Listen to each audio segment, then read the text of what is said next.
اس طرح کے روڈ پہ جب آپ سفر کریں گے تو آپ نے بڑے احتیاط سے سفر کرنا ہے، کیونکہ سنگل روڈ ہے اور دونوں طرف سے ٹریفک آتی جاتی ہے۔ یہ دیکھیں کتنی ہیوی ٹریفک آ رہی ہے آپ کے سامنے ہے۔ تو اس میں اگر ہم جلدی کریں گے اوورٹیک میں، جس طرح یہ والی گاڑی اوورٹیک کر رہی ہے، دیکھیں گیپ بہت کم ہے، لیکن اس نے تو اوورٹیک کر لیا، لیکن یہ جو دوسری طرف سے یہ دیکھیں گاڑی جو نمودار ہوئی ہے، اگر یہ بھی تھوڑی سی جلدی کر کے اوورٹیک کرنے کی کوشش کرتا اور دوسری طرف سے یہ والی وائٹ کار بھی آ رہی ہے، تو یہ آمنے سامنے ان کا ہیڈ آن کولیجن ہو سکتا تھا۔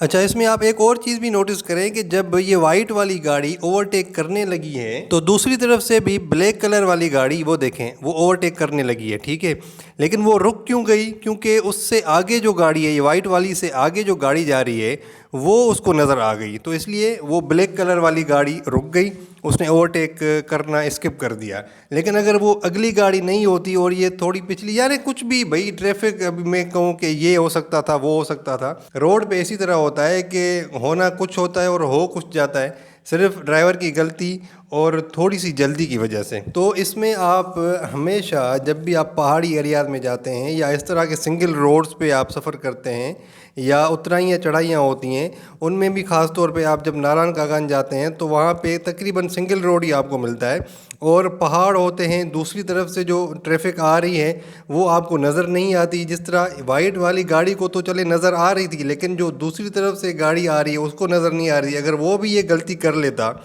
تو پھر یہ ہیڈ آن کولیجن ہو سکتا تھا۔ تو اس میں آپ کوئی جلدی نہ کریں، کہتے ہیں نا کہ نہ پہنچنے سے دیر سے پہنچنا بہتر ہوتا ہے،